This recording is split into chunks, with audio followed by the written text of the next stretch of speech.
ओम नमः शिवाय। प्रिय भक्तजनों, आज हम श्रवण करेंगे सर्वपितृ अमावस्या की कथा। सर्वपितृ अमावस्या को पितरों का महापर्व कहा गया है।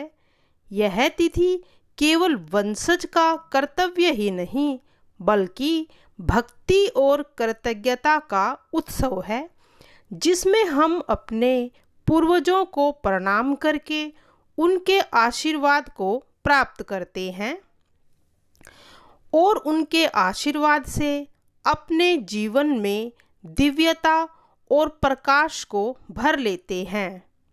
सर्वपितृ अमावस्या सभी पितरों का तर्पण किया जाता है, जिससे हमारे पितृगण अत्यंत प्रसन्न होते हैं और प्रसन्न होकर हम पर अपना स्नेह, आशीर्वाद तथा कृपा की अमृत धारा बरसाते हैं। प्राचीन समय में देवताओं के पितृगण अग्निवाह सोमपथ लोक में निवास करते थे। उन्हीं की मानसी कन्या अच्छोदा एक नदी के रूप में प्रकट हुई थी, जिसने सहस्र वर्षों तक कठोर तप किया था।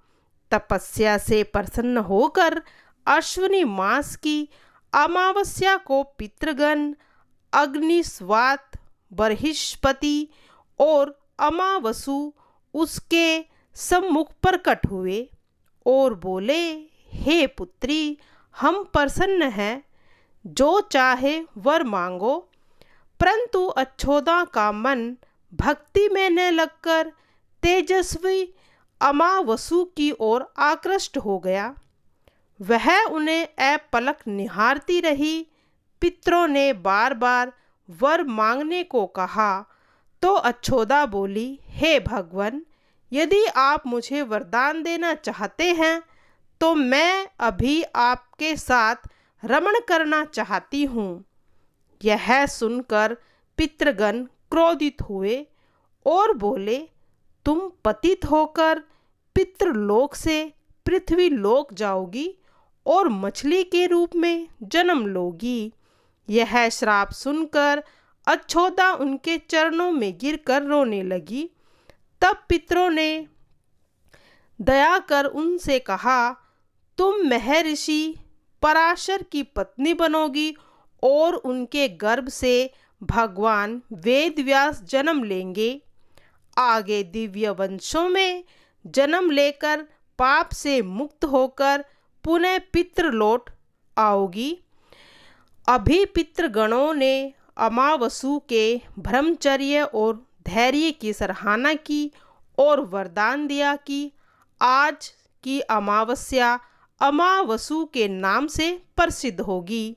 जो पितृपक्ष में किसी कारण श्राद्ध न कर पाए, वह इस दिन श्राद्ध कर सभी दिनों का पुण्य प्राप्त करेंगे। तभी से प्रत्येक मास की अमावस्या को विशेष महत्व दिया जाने लगा और इसे सर्वपितृ श्राद्ध कहा गया। कालांतरण में वही अच्छोदा मत्स्य कन्या के रूप में महर्षि पराशर की पत्नी बनी और वेदव्यास की माता सत्यवती के रूप में प्रसिद्ध हुई थी। उसके बाद समुद्र के अंशभूत राजा शांतनु की पत्नी बनी और दो पुत्र चित्रागंध और विचित्र वीर्य को जन्म दिया। इन्हीं के नाम से कलयुग में अष्टका श्राद्ध मनाया गया। इस प्रकार सर्वपितृ अमावस का महत्व पितरों की तृप्ति और श्राद्ध के लिए सबसे ऊंचा माना गया। भक्तों, देवताओं और राक्षस के बीच हुए युद्ध की कथा भी सर्वपितृ अमावस्या से जुड़ी हुई है। कहा जाता है कि एक बार असुरों और देवताओं के बीच भीषण युद्ध हो गया था। यह युद्ध इतना लंबा और विनाशकारी था कि दोनों ओर से असंख्य वीर गति को प्राप्त हुए। कई का तो अंतिम संस्कार भी नहीं हो सका और न ही उनके वंशजों को श्राद्ध करने का अवसर मिला। उन मृत आत्माओं की व्याकुल पुकार आकाश में गूंजने लगी थी। तब देवताओं ने सृष्टिकर्ता ब्रह्मा जी से निवेदन किया, हे प्रजापति, इन असंख्य आत्माओं की मुक्ति कैसे होगी? इनके लिए श्राद्ध कौन करेगा? तब ब्रह्मा जी ने करुणा से कहा, श्राद्ध पक्ष की अंतिम अमावस्या का दिन ऐसा होगा कि इस दिन किए गए तर्पण और श्राद्ध का फल उन सभी आत्माओं तक पहुँचेगा जिन्हें उचित संस्कार न मिले सके। यह दिन केवल ज्ञात पितरों के लिए नहीं, बल्कि अज्ञात और अनाम आत्माओं की शांति का भी माध्यम बनेगा। तभी से इस तिथि को महालय अमावस्या, सर्वपितृ अमावस्या कहा जाने लगा। इस दिन समस्त पितृलोक के द्वार खुलते हैं और अनगिनत आत्माएं पृथ्वी पर आती हैं।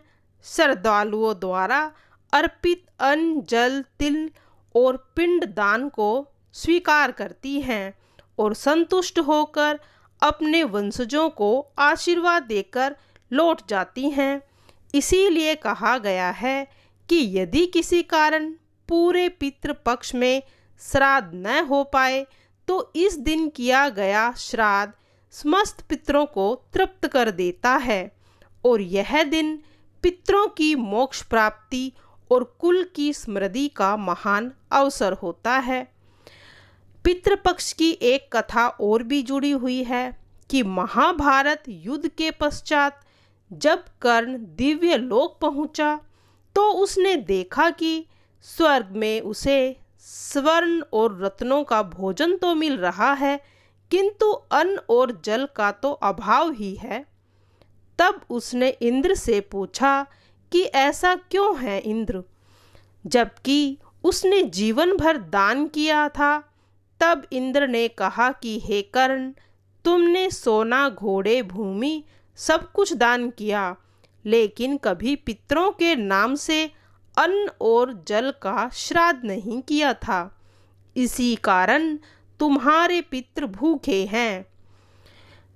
तब कर्ण ने प्रार्थना की कि उसे पृथ्वी लोक पर लौटकर अपने पितरों के लिए श्राद्ध करने का अवसर मिले।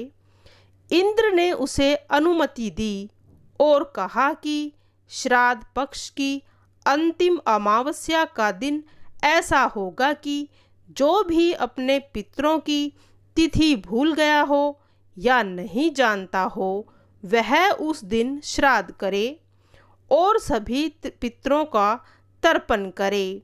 तभी से यह दिन सर्वपितृ अमावस्या कहलाया। इस दिन पितृलोक से समस्त आत्माएं पृथ्वी पर आती हैं, तर्पण अन्न जल ग्रहण कर आशीर्वाद देती हैं। तभी से महालय सर्वपितृ अमावस का महत्व बढ़ गया था, बल्कि उन सभी भूली बिसरी आत्माओं के उद्धार के लिए इसे पितृ मोक्ष का महाद्वार माना गया है। इस दिन श्राद्ध भक्ति कृतज्ञता से किया गया श्राद्ध समस्त वंश को सुख, शांति और समृद्धि को प्रदान करता है। अमावस्या की कथाओं को सुनने से मनुष्य के सभी पाप और सभी मनोकामनाएं पूर्ण हो जाती हैं। अब सुनेंगे पितृपक्ष चालीसा। हे पितेश्वर, आपको दे दियो आशीर्वाद, चरणाशीष नवा दियो, रख दो सिर पर हाथ। सबसे पहले गणपत, पाछे घर का देव मनावा जी। हे पितेश्वर, दया रखियो, करियो मन की चाया जी। पितेश्वर, करो मार्ग उजागर, चरण रज की मुक्ति सागर। परम उपकार पितेश्वर किन्हा, मनुष्य योनि में जन्म दिनहा। मातृ पितृ देव मन जो भावे, सो ही अमित जीवन फल पावे। जय जय जय जय पितर जी साई, पितृ ऋण बिन मुक्ति नाही। चारों ओर प्रताप तुम्हारा, संकट में तेरा ही सहारा। नारायण आधार सृष्टि का, पितर जी अंश उसी दृष्टि का। प्रथम पूजन प्रभु आज्ञा सुनाते, भाग्य द्वार आप ही खुलवाते। झुंझुनू में दरबार सजे, सब देवों संग आप विराजे। प्रसन्न होए मन वंचित फल दिनहा, कुपित होए बुद्धि हर लिन्हा। पितर महिमा सबसे न्यारी, जिसका गुण गावे नर नारी। तीन मंडप में आप विराजे, वसु रुद्र आदित्य में साजे। नाथ सकल संपदा तुम्हारी, मैं सेवक समेत सुत नारी। 56 भोग नहीं हैं भाते, शुद्ध जल से ही तृप्त हो जाते। तुम्हारे भजन परम हितकारी, छोटे बड़े सभी अधिकारी। भानु उदय संग आप पुजावे, पांचों अंजुलि जल रिझावे। धवस पताका मंडपे साझे, अखंड ज्योति में आप विराजे। सदियों पुरानी ज्योति तुम्हारी, धन्य भूमि यह हमारी। शहीद हमारे यहाँ पूज जाते, मातृभक्ति संदेश सुनाते। जगत पितरों सिद्धांत हमारा, धर्म जाति का नहीं है नारा। हिंदू मुस्लिम सिख ईसाई, सब पूजे पितर भाई।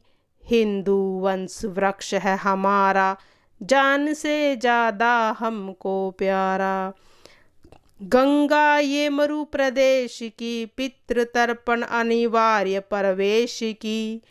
बंधु छोड़ना इनके चरना, इन्हीं की कृपा से मिले प्रभु शरणा। 14 को जागरण करवाते, अमावस को हम धोक लगाते।